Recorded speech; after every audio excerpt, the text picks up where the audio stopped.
Guys, welcome back again to my channel, Luz Vlogs. At patuloy po tayo sa ating pag-storytelling sa ating abot kamay na pangarap.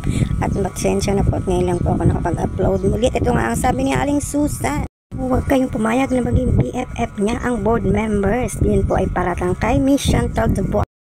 Si Miss Chantal Dubois ay ina ni Moira naging shareholder ng Apex na hindi alam ni Giselle noon na siya ay ina ni Moira at nagulanta nga sila nang malaman niya na siya ang nanay ni Moira. Samantalang ito naman si Nerissa at si Zoe ay palabas lang pala ni Zoe ang pagiging mataray niya sa kanyang lola at hindi pag-accept sa kanyang lola dahil meron pala siyang binabalak tungkol dito. At si Aling Susan naman ay na-realize niya na ang kanyang sinert sa kwarto ni Miss Chantal na blue cheese. Ngayon ay nagagalit si Miss Chantal, hindi mo yung matatagpuan sa squatters area dahil yan ay napakamahal. Sabi niya nga kay Dr. Annalyn na bigyan mo ng konting utak yung lola mo. At ito na nga ang isang puno at isang buhay dinaos ni Giselle sa kanyang hospital para makuha ang mga loob ng board member at masabotahe ang surprise party na gustong idaos ni Miss Chantal. Kinumpronta ni Chantal si Giselle at sinabing bakit hindi siya sinabihan tungkol dito at sinabi niya ni Giselle na ayaw ko dahil ayaw kita na maging shareholder ng hospital. At hindi mo dapat sinabi yan dahil isa pa rin siyang shareholder ng hospital. At parang nagalit si Giselle dahil mas kinampihan niya pa si Miss Chantal kaysa sa kanyang kapatid. At hindi niya rin sinabi na rin na hindi mo ba naisip ang ginawa niya sa anak mo. At nagpasalamat nga si Miss Chantal sa pagkampi sa kanya ni Doc RJ. At yun lang ang nararapat. Sana siya ay matanda na at kailangan natin siyang irespeto. Hindi sa kinakampihan ko siya, pero yun ang dapat ating. Kakataong yun ay sobrang kinatuwa ni Miss Chantal dahil nga sa ginawa ni RJ sa kanya. Pero pagkatapos niyang sabihin ng pasasalamat ay may patutsada rin siyang sinabi sa huli na kahit ganyan ang ginawa mo sa anak ko. At yun na nga, para magdisimulado ay pinunta niya ang mga board member at nakipag-chika-chika siya at nakipag-selfie-selfie. Samantalang ang mga kakapatid at si Doc Annalyn ay nag-usap sila ni Giselle tungkol nga sa ginawa ni Doc RJ.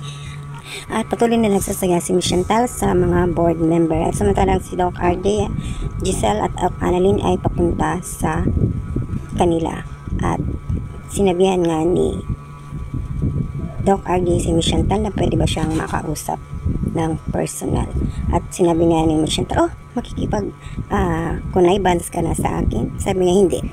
Si Zoe ay padating na at papunta na sa event. At nakita niya sa paradahan, sa parking si Dax. At nagyakap itong dalawa. At pagkatapos nito ay nagtaka si Zoe at sinampal niya ito dahil nga sa nakita niya nung last time na meron siyang kasamang babae sa mall. At pinahindihan ito ni Dax at sinabing wala akong ibang babaeng kasama dahil yun ay aking kapatid at para sa maniwala ka ay binigyan niya ako ng pera. At ito ang pera para sa atin. At umiyak nga nang umiyak si Zoe at kinukomport siya ni Dax at tamang kinukomport siya at magkayakap silang dalawa ay padating na si Doc Ivan at ng dalawang nurse na maingay at kaya umalis na si Dax at kumawala sa pagkakayakap kay Zoe. At sa senaryong yun ay dumating nga ang dalawang nurse at maingay at sinabihan niyang, Doc Zoe, nandito ka pala. At yun na nga nag-usap na itong si Doc RJ at si Miss Chantal at sinabihan niya na nga na sana po ay respeto lang ang ibigay nyo at tarutuhin yung tao ang mga nasa paligid nyo.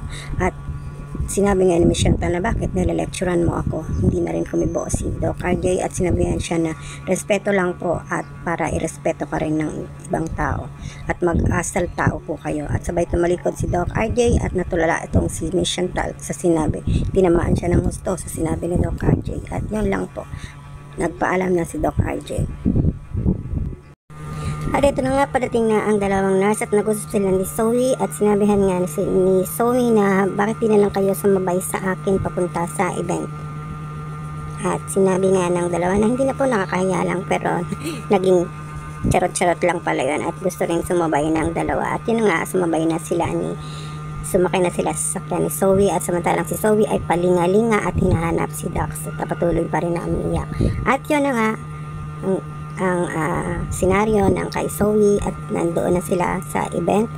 At samantalang si Doc Annalyn ay tuwang-tuwa at naging masaya habang pinagmamasdan ng mag-ina na may cancer at pilit pinapain ng mga anak. At sinabi nga niya na inuwi niyo na po para sa inyo po yan sa kagandahan ng inyong kalusugan at kagalingan.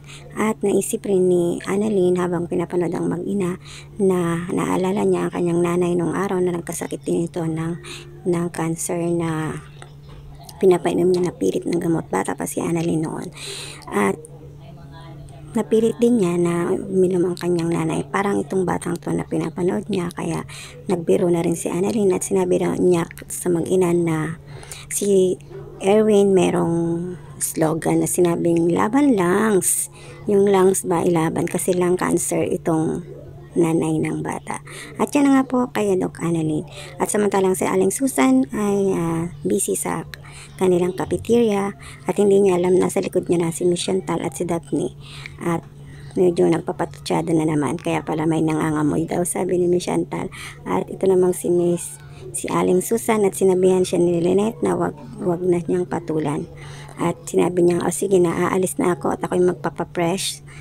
Pumunta siya ng banyo at sinabi naman itong si Miss Chantal na Daphne, sundan mo siya. At sinundan nga ni Daphne na nasa CR na si Aling Susan at si Aling Susan ay okay pa naman daw ang kanyang itsura, so magtututbrush na lang siya. Sa pagtututbrush niya ay inalis niya ang kanyang pustiso at pagkatapos niya magtutbrush, nilapag niya ang kanyang pustiso, iniwanan niya dahil naiihi siya. So pumunta na siya ng banyo at habang nasa banyo ay pumasok na si Daphne at kinuha nga niya, ayun ang nakuha niya yung pustiso ni Aling Susan. So nawala ang pustiso ni Aling Susan at hinahanap niya ito na lumabas nagmamadali at pumunta kay Lynette at sinabihan niya si Lynette na nawawala ang kanyang pustiso. At habang ito naman si Daphne ay nakipagkita na kay Miss Chantal at sinabi niyang matutuwa po kayo sa aking nakuha. Samantalang dumating na ang dalawang nurse sa event at nagkita na sila ni Doc Annalyn at sinabi nga nagbibirong gutom na sila. O ba't ngayon lang kayo? Ayan na, sige kumain na kayo doon. At habang si Zoe ay naglalakad na init at nakita nga at chinismis nito ni Ivan na kay Doc Annalyn na naku, inabot namin yan at umiiyak at sinabi niya ay nang dahil daw na namimiss niya ang mami niya at naalala niya ang mami niya. Pero nagduda si Ivan at sinabi niya kay Annalyn na parang hindi naman si mami niya ang naaalala niya. At ayun na nga, dumating na si Zoe at init at parang hirap na hirap. Kinumpronta ni Doc Annalyn si Zoe at tinanong niya na sinabi daw ni Doc Lindo na nakita niya nung isang araw itong kanyang boyfriend na may kasamang babae sa mall. Okay na ba sila? Sabi niya okay na kami. Sabi ko na nga ba pang LQ yung iyak mo kanina hindi pang namimiss mo yung mami mo. At ito na nga ang naisip ni Chantal na ihulog sa soup ang postiso ni Aling Susan. At habang pinagagawa niya kay Daphne, nag-selfie sila ng kaibigan niya. At ito na nga si Aling Susan, nagsabi kay Lynette na nawawala ang kanyang postiso. At sinabi nga ni Aling Susan na nawawala ang kanyang postiso. Sinabi ni Lynette na sige na po, hanapin niyo na po, ako na pong bahala dito. Nag-isip din si Lynette kung anong nangyari kay Aling Susan. At ang kaibigan ni Chantal ay doon niya hinulog ni Daphne ang postiso ni Aling Susan. At sa pagtikim niya sa pangalawang beses ay sinabi ng kaibigan niya na bakit lasang toothpaste ito. At nakita na nga niya na may postiso sa kanyang soup at sumigaw na ito, ay kadiri, sabi niya may postiso. At sumigaw na rin si Miss Chantal at nagulat na ang lahat. At kaya chinek na rin nila kung ano ang nangyayari at kanino ito. At nang makita ni Aling Susan na kanya pala ito, ay kinuha niya ito at sinuot. At ito namang si Zoe padating ay bigla na lang natumba at hinimatay. Kaya dinala nila sa ospital. At habang natatalo si Chantal at sinabi kay Lynette na ikaw ang may pakanan nito dahil may galit ka sa akin at ginawa mo ito para ako mapahiya. Sinabi ni Lynette na wala po akong alam sa nangyayari. Hindi po ako nag-iisip ng ganyan. At ito naman si Zoe, sinabihan nga siya ni Annalyn na pag ready ka na ako ang unang makakaalam yan. Samantalang tinawag niya si Nurse Ivan at bigla na lang hinimatay itong si Zoe. At ito na nga at pinadala siya ni Doc Annalyn para makapagpahinga. At habang nag-aaway pa rin si Chantal at si Lynette, at nagalit na rin si Giselle, samantalang talagang sinabi ni Lynette na wala siyang alam at hindi ko naman po gagawin yun. Pero pinaratangan pa rin siya ni Chantal. Kaya gano'n na lang ang galit ni Moira sa kanya. At habang nagagalit na rin si Giselle sa nangyayari. At sinabi nga ni Giselle na maraming nagagalit sa'yo, hindi lang si Lynette. Lahat ay galit sa'yo. Kahit si Zoe galit sa'yo. Kaya huwag kang magtaka, ayon sabi ni Giselle sa kanya. Ayan guys, umuulan, malakas ang ulan. Nakita nga at nalaman ni Aling Susan na nagkakagulo ay nang dahil sa kanyang pustiso, at sinabihan nga niyang kaibigan ni Chantal na ninakaw mong pustiso ko. Ewan ko sa'yo, sabi niya, bakit ko nanakawin? Hindi mo alam kung saan mo dinala. Siya mo nilagay ang pustiso mo at kumawat si RJ. At sinabi, tama na. Ito nga, nalaman na nila at nagulat sila na dinala si Zoe sa emergency. At ito naman si Annalyn ay pinalab test ang dugo ni Zoe para malaman kung ano ang nangyayari sa kanya. At pinaginalaan nila na buntis itong si Zoe.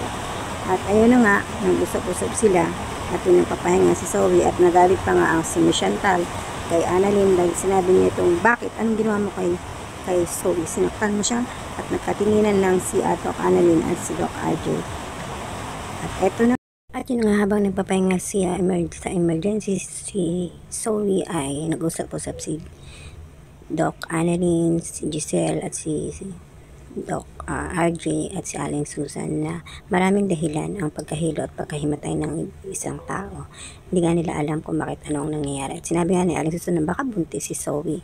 Ito namang si Nerissa at si Dax ay kinausap niya si Dax na lumayo na kay Zoe at magpakalayo-layo at binigyan niya ito ng pera para lumayo. Ito ang ating susundan sa susunod na kabanata. Ayan guys, naghihinala na sila na ang pagkahilo at pagkahinimatay ni Zoe ay buntis. Ayan, sundan natin sa susunod na kabanata. At ayan po mga kaganapan sa episode na ito. Sundan natin sa susunod. At ang ganito na lang guys. Thank you for watching.